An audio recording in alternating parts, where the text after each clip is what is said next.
Bonsoir Michel Hazanavicius. Bienvenue dans Click. Merci. Bienvenue sur Canal+. Vous êtes avec nous ce soir pour ce livre, le texte complet de votre tout premier film, La classe américaine, aux éditions Alary, un film devenu culte pour de nombreuses personnes, et notamment la génération Camille, Clément et moi. On va expliquer pourquoi dans un instant. Michel Hazanavicius, avant cela, on vous a demandé, avant cette émission, de choisir une information dans l'actualité en ce moment.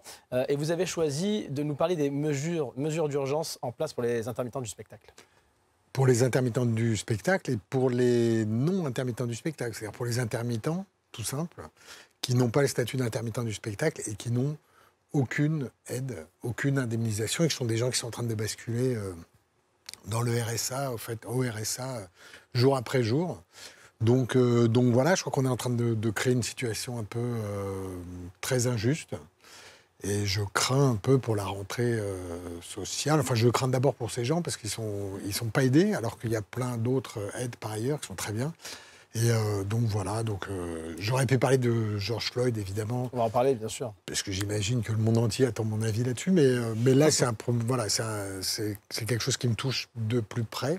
Donc voilà, je voulais parler de ça. On va parler de votre secteur également, le cinéma, dans un instant, très impacté par cette crise sanitaire. Camille, qu'est-ce que tu as choisi toi aujourd'hui dans l'actualité? Moi, je voulais vous parler de Microsoft. On a appris hier que Microsoft, l'entreprise, a décidé de renvoyer des dizaines de journalistes pour les remplacer par des robots, par de l'intelligence artificielle. Et ce n'est pas anodin. Les journalistes de Microsoft sélectionnaient en fait les articles qui étaient parus dans la presse. Ils géraient la page actualité de MSN. Et cette page, elle est visitée chaque jour par des millions de personnes qui donc s'informent avec tous ces articles. Or, demain, donc, ce sont des robots qui vont éditer, sélectionner, organiser ces articles de presse. Microsoft s'inspire en fait de Facebook, de Google Actualité en faisant cela. Mauvaise nouvelle donc pour la qualité de l'information, pour la pluralité des sources d'information, parce qu'on le sait, donner aux algorithmes la responsabilité de nous informer, ce n'est pas que pour notre bien. Clément, toi, tu as choisi de parler d'une nouvelle application qui a vu le jour, qui va peut-être être téléchargée en masse, c'est Stop Covid. Peut-être, voilà. Alors c'est la grande information du jour ou pas. Hein. L'application Stop Covid est enfin disponible. Elle permet, en tout cas, elle a pour but de lutter contre l'épidémie de coronavirus. Mais en même temps, elle pose de véritables questions en ce qui concerne les libertés publiques. Alors le grand débat, c'est faut-il l'installer? C'est la question que se sont posées les équipes du Monde.fr dans un article publié hier. Et ce qui est original, c'est la forme qu'il prend. Les journalistes ont imaginé une discussion fictive par SMS entre Bob et Alice qui débattent de l'application. Et pour moi, en fait, c'est cette approche qui est intéressante. Elle me semble vraiment pertinente. Elle nous permet de bien prendre conscience des arguments qui s'entrecroisent en faveur comme en défaveur de cette application. Alors à la fin, Bob et Alice restent sur leur position et c'est tant mieux. Ça nous permet à nous, lecteurs, de nous forger notre propre jugement sur cette question qui est véritablement controversée. Le seul gagnant, au fond, c'est le débat public. Le foot, vous aimez ça?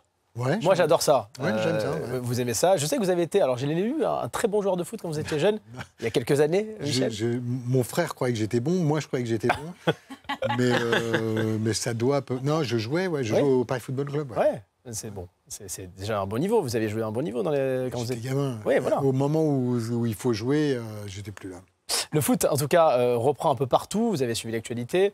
En ce moment, sauf en France, hein, ça reprendra pour la saison prochaine à partir du mois d'août. Mais c'est un nouveau foot que l'on découvre ici. Regardez, avec des masques à l'entraînement, une distanciation physique aussi entre les joueurs, des stades sans spectateurs. On le voit en ce moment d'ailleurs en Allemagne et ce sera le cas en Espagne, en Italie, en Angleterre. Fallait-il reprendre dans ces conditions ce sport professionnel, Michel? Franchement. Parce que le foot, l'essence même du foot, c'est des joueurs dans un stade avec des spectateurs qui applaudissent et qui acclament les joueurs ou qui les sifflent même parfois. J'ai pas de truc définitif. Ce qui est sûr, c'est que c'est pas le même sport, c'est pas le même spectacle. Ça fait partie, la ferveur fait partie du show. Je pense que ça reviendra très vite parce que le foot, c'est le sport le plus, comment dire, le plus gamin, le plus populaire, le plus voyou, enfin le plus proche de ce qu'on peut faire, voilà. Donc je n'imagine pas le foot D'abord, sans erreur d'arbitrage, sans gens qui prennent tout. Non, mais il faut qu'il y ait de l'injustice dans le sport en général. C'est le charme de ce sport. Ouais. Il y a de la tragédie dans le foot. Il faut qu'il y ait du monde pour assister à ça. Ouais. Parlons de cette pépite, la classe américaine, donc le texte complet de votre film écrit, on le rappelle, avec Dominique Mazarette, vient de sortir aux éditions Alary. Le texte avec des illustrations d'ailleurs, hein, vous avez... Oui, puis surtout plein de conneries autour. Non, mais s'il n'y avait que le texte, je ne l'aurais pas fait. Ouais. Mais comme c'est enfin, vous voyez, c'est un détournement de grands classiques Larousse. Oui, il y a plein de conneries autour. C'est un peu plus que le texte. Alors c'est un film qui est passé sur Canal+ le 31 décembre 1993, qui n'a jamais été commercialisé. Il y a une expo. Ben oui, il y a une expo juste derrière, c'est joli. Expliquez-nous le concept de ce film, pour ceux qui ne le connaissent pas. C'est à peu près le film le plus débile du monde. C'est bien vendu en tout cas. Ouais, déjà, mais c'est pour ça que je l'ai regardé. Non mais il y a un superlatif, déjà c'est le plus quelque chose. C'est fait avec des morceaux de films faits par des vrais gens, quoi. Et donc il y a tous les grands acteurs hollywoodiens, de John Wayne à Dustin Hoffman, Robert Redford. Henry Fonda. En fait, il y a, je sais pas, une trentaine de très très grosses stars. Tout est remonté. Avec des films cultes, on le voit derrière. Ouais, c'est quand même du bon film. Et évidemment, on a changé toutes les voix. Et pour leur faire dire vraiment des conneries, quoi. Et donc c'est très potache, c'est très déconnant, etc. Mais en même temps, derrière, il y a... Enfin, les cinéphiles aiment bien aussi. Donc mais c'est drôle, c'est fait pour être drôle. Et comment vous expliquez que ce film soit devenu culte pour une certaine génération? Mais c'est hyper compliqué de l'expliquer. Moi, j'avais 25 ans quand je l'ai fait, j'en ai 53. Donc le truc a grandi à côté de moi, en fait. Je crois quand même qu'il y a un truc qui joue, c'est qu'il n'est pas à vendre. En fait, il a été, comment dire, pas censuré, mais mis dans un coffre-fort dès sa diffusion. Et en fait, c'est que des gens qui le sont passés sous le manteau. Donc ça crée un peu une espèce de légende. Et puis après, il y a plein de vannes dedans qui sont des vannes qu'on peut ramener à la maison. Voilà, donc il y a des gens qui aiment bien parler avec des répliques de ce film. Ouais. Avec des phrases cultes, effectivement, que vous découvrez, notamment dans ce film. Alors, on aurait pu choisir plusieurs extraits. Mon préféré, on va se faire plaisir avec... vous lui rendez d'ailleurs hommage, quelque part, dans ce film, Orson Welles. Bonjour. C'est moi, Orson Welles. Ceci est ma maison que vous voyez derrière là. Pas mal, non? C'est français. Je me permets d'interrompre ce film parce qu'on se fout un peu de ma gueule. C'est du vol et du plagiat. J'aime pas trop les voleurs et les fils de pute. Dans ce film, le héros meurt au début et des journalistes décident d'enquêter sur ses dernières paroles. Comme dans Citizen Kane. J'appelle ça du plagiat. Les journalistes vont interviewer des gens sur le héros. Vous allez voir que les témoignages, ça va être des flashbacks. Je les vois trop arriver. Rosebud! Bon, là, c'est plutôt soft.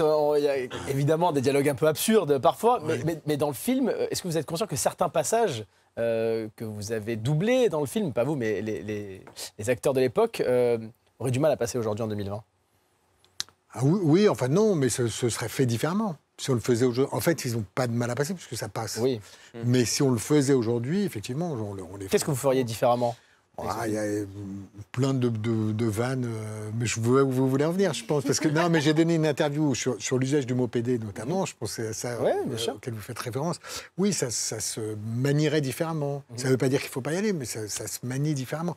Les vannes, c'est souvent une histoire de contexte, en fait. Donc voilà. Donc on prendrait conscience du contexte, évidemment. Parlons de votre profession, justement, le cinéma, les cinémas français vont rouvrir le 22 juin prochain. Les conditions sanitaires précises de cette réouverture ne sont pas encore connues. Aller au cinéma, probablement avec cette distanciation physique, Michel, avec des masques également. Sur les yeux. Alors, ça peut être compliqué. Ouais. Est-ce que ça vous fait peur, vous, d'avoir ce cinéma-là dans les prochains mois? Non, ça ne me fait pas peur. Je pense que c'est un truc transitoire. Donc les trucs transitoires en soi sont pas très très graves. Je pense que personne ne peut croire que ça va rester comme ça.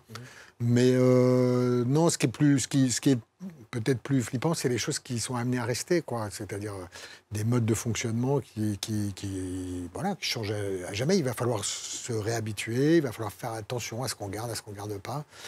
Mais là, oui, je dirais que c'est transitoire. Mais en France, il y a quand même un gros désir de retourner dans les salles. Les gens aiment aller dans les salles, donc c'est plutôt bien, quoi. Après, quel film ça va être compliqué pour les premiers films qui sortent. C'est-à-dire, je crois qu'on va attendre... C'est la sortie de Mulan, un peu, qui va... Voilà, parce qu'on sait que ça va amener du monde. Ou Disney qui arrive. Mais pour les autres films dans les autres salles, ça va être un peu compliqué. Donc voilà, moi, je me disais que ça aurait été pas mal de sortir des films qui étaient déjà sortis, de leur donner une deuxième chance. Et puis, ça permettait de ne pas prendre trop de risques pour les distributeurs, pour les producteurs. Donc, Et les règles de tournage qui vont d'ailleurs changer également dans les semaines à venir. Oui, nouvelles règles sanitaires pour les tournages de films, de séries. Un guide a été publié justement pour savoir un peu comment faire.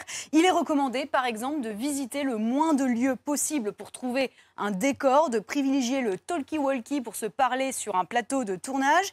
Et la question qu'on se pose évidemment, c'est est-ce qu'on va bientôt revoir un baiser à la Romy Schneider et Alain Delon dans la piscine? Est-ce qu'on verra bientôt des scènes avec des personnes âgées, des scènes de foule, de bagarre? Bref, pour ces scènes, pour le moment, il est recommandé de porter un masque, de tester sur la base du volontariat les comédiens, et puis aussi de réécrire les scénarios, de changer de plan ou de faire des inserts numériques. Est-ce que vous, Michel Hazanavicius, vous avez déjà commencé à réécrire ou est-ce que vous préférez attendre que la situation... alors moi, je travaille sur un dessin animé, donc ça va. Je suis un peu à l'abri. Vous faites ce que vous voulez. Delon, Romy Schneider, je pense qu'on ne va pas les revoir tout de suite pour la question que vous vous posez. Et puis après, non, je crois qu'en fait, nous, on a un métier, le président disait qu'il faut être créatif et tout ça. J'ai l'impression que tous, individuellement, on réfléchit tous à comment on va faire, on va trouver la solution, machin, etc.